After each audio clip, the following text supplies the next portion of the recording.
Introdução. O convite à viagem. Respire fundo. Acomode-se. Feche os olhos e permita que a noite abrace seus pensamentos. Hoje, nós viajaremos para as areias do Egito Antigo, para um lugar onde o vento canta entre as pedras, onde o céu é profundo e onde o tempo parece se curvar diante do impossível. Nós vamos caminhar ao redor das grandes pirâmides de Gizé. Vamos observar seus contornos contra o crepúsculo. Vamos imaginar as mãos que as ergueram, os sons dos cantos de trabalho, o ritmo das cordas esticadas, o range da madeira e das alavancas. E, enquanto a história se desenrola, você pode descansar. Pode deixar que cada frase se acomode no corpo, como uma marola mansa. Pode deixar que a mente passeie por imagens simples. A lua sobre a pedra, o grão de areia que cintila, o rio que corre ali perto, o Nilo. Há mais de 4 milênios, homens e mulheres olharam para o horizonte e decidiram construir algo que durasse para sempre. Algo que falasse de fé, de poder e de eternidade. Algo que unisse a terra e o céu. Esse algo são as pirâmides. E esta é a história de como elas nasceram, pedra por pedra, gesto por gesto, sonho por sonho. Capítulo 1. O Egito e o Rio da Vida.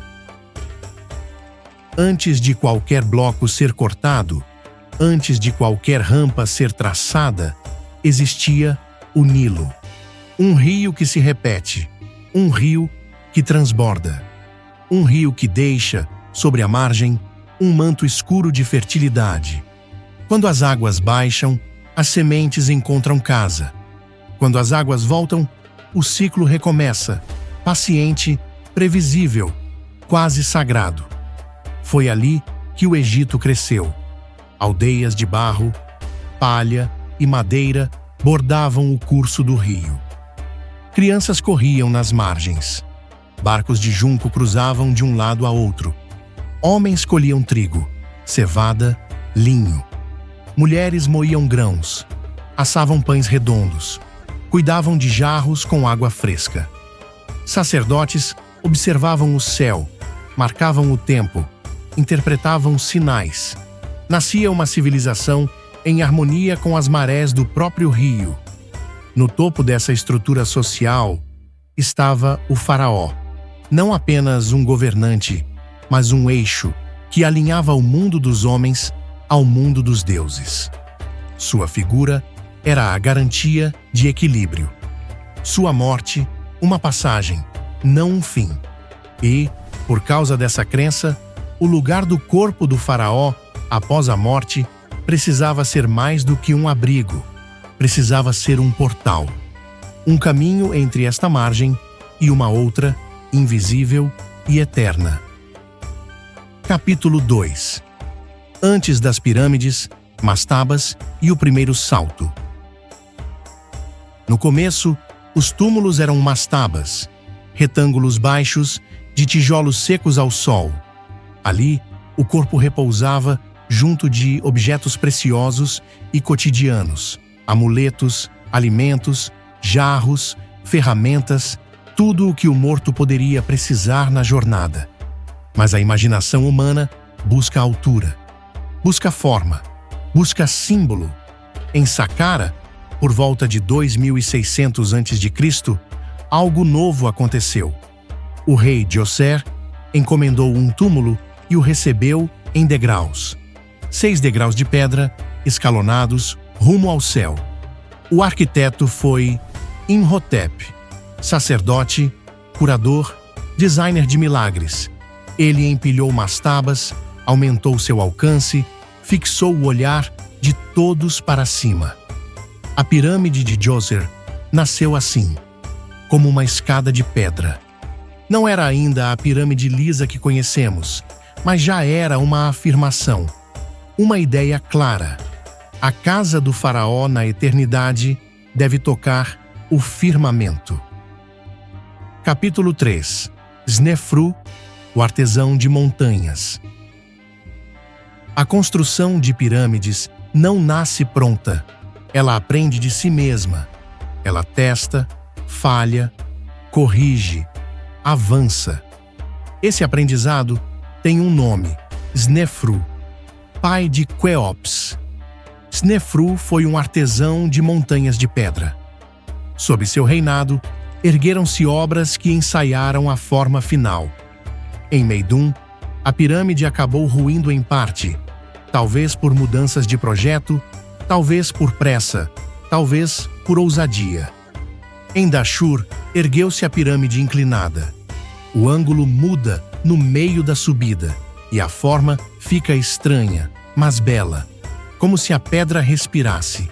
E então veio a pirâmide vermelha, considerada a primeira de faces lisas realmente completas, sóbria, ampla, amadurecida.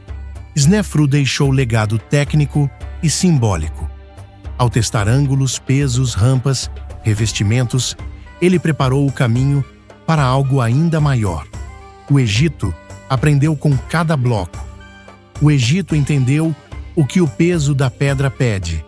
O Egito decifrou o casamento entre força, paciência e geometria. Capítulo 4. Quéops e a ambição do horizonte. A Grande Pirâmide nasce no horizonte de Gizé, por volta de 2500 a.C., por ordem do faraó Quéops. Imagine o vasto planalto. Areia compactada, pedreiras próximas, homens marcando o chão com cordas esticadas, estacas, esquadros primitivos e olhos atentos. A planta precisa ser precisa. Cada lado precisa apontar para um ponto do mundo. Cada medida precisa conversar com todas as demais. A base se desenha. Um quadrado monumental. Sobre ele, camadas. Sobre as camadas, mais camadas. No total, milhões de blocos. Blocos de 2, 3 toneladas, alguns muito maiores, como gigantes silenciosos, colocados onde a estrutura pede mais nervo. A vista sobe, devagar. O topo se aproxima como um pensamento. E, ao fim, o vértice encontra o céu, coroado, talvez, por um acabamento que refletia a luz. A pirâmide inteira, no passado, era revestida de calcário polido. Sob o sol, imagine o brilho. Imagine um raio de manhã, cobrindo aquela face lisa, impecável, inclinada na exata medida para parecer eterna. Capítulo 5. Quem trabalhou? Como viveram? Durante muito tempo, acreditou-se que a pirâmide era obra de escravos. Mas os vestígios encontrados ao redor contam outra história. Vilarejos de trabalhadores, com padarias, cervejarias, oficinas, alojamentos, rotinas organizadas, supervisores que anotavam, distribuíam, orientavam. Artesãos especializados em pedra, madeira, corda. Camponeses que na época das cheias do Nilo, quando a agricultura parava, eram chamados a servir ao faraó. Eles recebiam pão, cerveja, cebolas, peixe. Recebiam também remendos, talas, curativos. Há indícios de cuidado médico. Há grafites com equipes orgulhosas do próprio trabalho, como se uma turma quisesse deixar sua assinatura num bloco. Essas marcas são humanas e ternas. Os construtores não eram sombras. Tinham nomes, colegas, piadas internas, canções que ajudavam o peso a fluir. A rotina começava cedo. O sol nascia e se tornava uma régua de tempo. O calor crescia e com ele os turnos. Quem puxava cordas sabia o número do passo, a cadência do movimento, a importância do conjunto. Quem talhava pedra sabia ler a veia do calcário, o veio do granito. Quem media, media 2 vezes, Quem conferia, conferia com calma. Porque ali, no meio de tanta força bruta, a precisão era a rainha invisível. Capítulo 6. O corte, o transporte, o ajuste. Como se corta tanta pedra? Com o que se tinha. Ferramentas de cobre, martelos de pedra dura, cunhas de madeira. A água inchava a madeira nas fissuras e facilitava a ruptura. O som do cinzel ecoava seco. Poeira branca cobria cabelos e cílios. O bloco, ao se soltar, precisava ser dominado. Deslizava sobre trenós de madeira. A areia era um mar sólido. Para torná-la mais dócil, água. Um pouco de água diante do trenó. E o atrito cedia, como se um segredo antigo se revelasse na superfície do deserto. As rampas eram o grande instrumento. Podiam ser retas, longas, com aclive suave. Podiam contornar a estrutura em espiral. Podiam mudar de lugar, de acordo com a etapa da obra. Na ponta da rampa, subiam blocos e subia também a vontade coletiva. Um comando, uma contagem, uma canção. E o bloco dava mais um palmo, mais um respiro. Chegando ao patamar, o bloco era girado, ajustado, testado com esquadros simples e cordas com prumo. Uma camada prestava contas à camada anterior. O conjunto buscava unidade, espessura regular, encontro perfeito de faces. Era arquitetura, mas era também artesania cotidiana. Era matemática e era músculo. Era fé e era método. Capítulo 7. A alma geométrica, alinhamento e intenção. As pirâmides conversam com o mundo. Elas apontam. Seus lados se alinham com os pontos cardeais. Há um casamento entre o desenho e o céu, entre o quadrado da base e os ciclos de luz que atravessam a planície. Para conseguir esse alinhamento, os egípcios observavam as estrelas. Repetiam medições. Tinham cordas, tinham estacas, tinham referências astronômicas. E tinham tempo. Quando olhamos hoje para a precisão de suas linhas, estamos vendo também a precisão da sua paciência. O erro não podia se acumular. O erro, se nascia, precisava morrer ali mesmo. O tempo e a repetição eram as ferramentas invisíveis do acerto. Capítulo 8. Por que construir? O sentido espiritual. As pirâmides são túmulos, sim, mas não apenas. São símbolos de uma crença. O faraó, ao morrer, não se apaga. Ele atravessa. Ele acende junto do sol. A forma triangular é um raio de luz solidificado. Uma ponte entre a poeira e o brilho. Dentro, câmaras silenciosas guardavam o corpo e os objetos do rei. A câmara do rei. A câmara da rainha. Corredores estreitos como veias de pedra. Dutos que talvez olhassem para o céu por algum motivo sagrado, alheio aos nossos mapas. Ali repousava um sarcófago, pesado, belo, como um barco ancorado no interior da rocha. Junto a ele, amuletos, estátuas, vasos canópicos que guardavam vísceras com cuidado ritual, alimentos para a viagem, perfumes para a presença. Tudo tinha intenção. Tudo tinha palavra silenciosa. Tudo dizia: a vida continua. Capítulo 9. O conjunto de Gizé, Quefren, Miquerinos e a Esfinge. A paisagem de Gizé não tem apenas a grande pirâmide. A pirâmide de Quefren se ergue ali, num terreno um pouco mais elevado, o que engana o olhar e a faz parecer maior. É nela que ainda se vê, no topo, um pedaço do antigo revestimento de calcário polido. Esse fragmento é uma janela para o passado. É possível imaginar todas as faces brilhando como gelo sob o sol do deserto. A pirâmide de Miquerinos é menor, mas cercada por estruturas de apoio e por uma elegância própria, quase íntima. E diante de tudo, vigiando como quem sabe segredos antigos, repousa a esfinge. Corpo de leão, rosto humano. Talvez um retrato de Khephren. Talvez um guardião de pedra que encara o leste à espera da primeira luz. A esfinge é um enigma esculpido. Seus traços sofreram com o tempo, com a areia, com a mão do homem. Ainda assim, ela permanece. E no silêncio de sua boca fechada, ouvimos uma história antiga, que não se cansa de ser contada. Capítulo 10. Vida cotidiana no canteiro. Comida, descanso, ritos.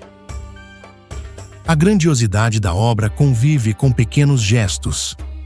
Padeiros sovam massa de cevada e trigo. Ceramistas queimam jarros em fornos de barro. Cervejeiros preparam a bebida do dia, espessa e nutritiva. Pequenos peixes secam ao sol, temperados com o sal da margem. Carpinteiros consertam trenós, alinham ripas, trocam cunhas gastas. Ferreiros não há, o ferro ainda é raro. Mas artesãos do cobre afiam lâminas e cinzéis. Médicos improvisam talas, misturam ungüentos, cuidam de ombros doloridos e mãos partidas. Sacerdotes passam, murmuram orações, acendem incensos. E, quando o dia declina, a luz se torna suave. O canteiro também. As vozes se recolhem, as mãos descansam e o corpo pede sombra. Há risos, há histórias, há promessas. Há uma canção que fala de casa, de filhos, de um Deus que guia o curso da água. Capítulo 11. Técnica minuciosa. Como um bloco encontra seu lugar. A justa posição dos blocos parece simples, mas é um casamento. A face precisa encontrar a face. Há pedreiros que leem a pedra como quem lê a palma da mão. Eles percebem o que precisa ser removido, onde a quina pede um polimento, onde a superfície precisa de mais contato. Quando duas pedras se encostam com perfeição, elas conversam. E esse diálogo, repetido milhares de vezes, cria uma massa sólida que resiste ao tempo, ao vento e a nós. Capítulo 12. O mistério que permanece. Mesmo com tudo o que sabemos, e sabemos muito, há perguntas que ficam no ar. Qual foi o formato exato das rampas? Como distribuíram o trabalho ao longo dos anos? Quantos trabalhadores havia em cada fase? Quanto tempo levou cada etapa da construção? As respostas variam, os estudos se afinam, mas o mistério não desaparece. Ele não é um problema, é uma parte do encanto. As pirâmides não são apenas um enigma a ser resolvido.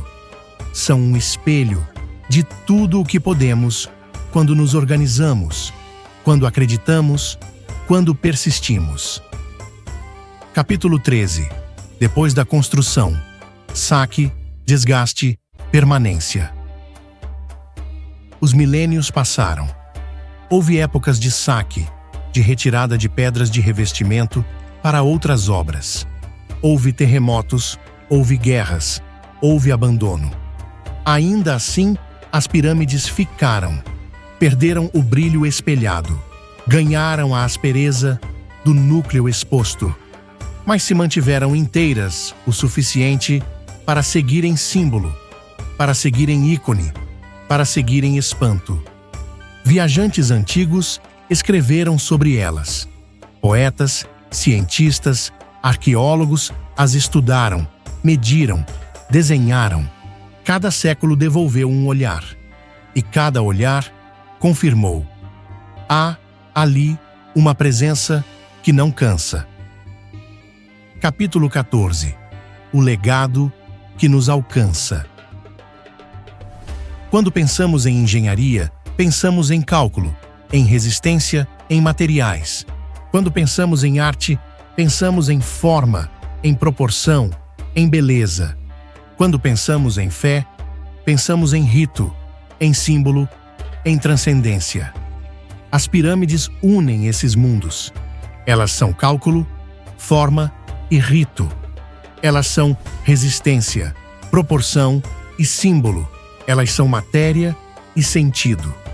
Talvez seja por isso que nos tocam, porque ao olhar para elas, olhamos também para nós, para o nosso desejo de durar, para o nosso desejo de deixar marca, para o nosso desejo de subir devagar, mas subir e tocar com a ponta dos dedos qualquer coisa que esteja acima. Conclusão: a noite sobre a pedra. Agora, deixe que a paisagem se aquiete. Veja, em imaginação, o planalto de Gizé sob a noite. As 3 pirâmides desenham triângulos negros contra um céu profundo. A esfinge guarda o silêncio. O vento percorre pequenas dunas e as redesenha. Longe, muito longe, ouve-se o rio como um animal calmo. E aqui, bem perto, você, respirando com suavidade, o corpo pesado de relaxamento, os olhos fechados, mas cheios de imagens suaves. As pirâmides continuam ali, desde muito antes de nós, muito depois de nós. Elas atravessam, você descansa, e nessa travessia mansa, a noite encontra o seu lugar. Boa noite, bons sonhos.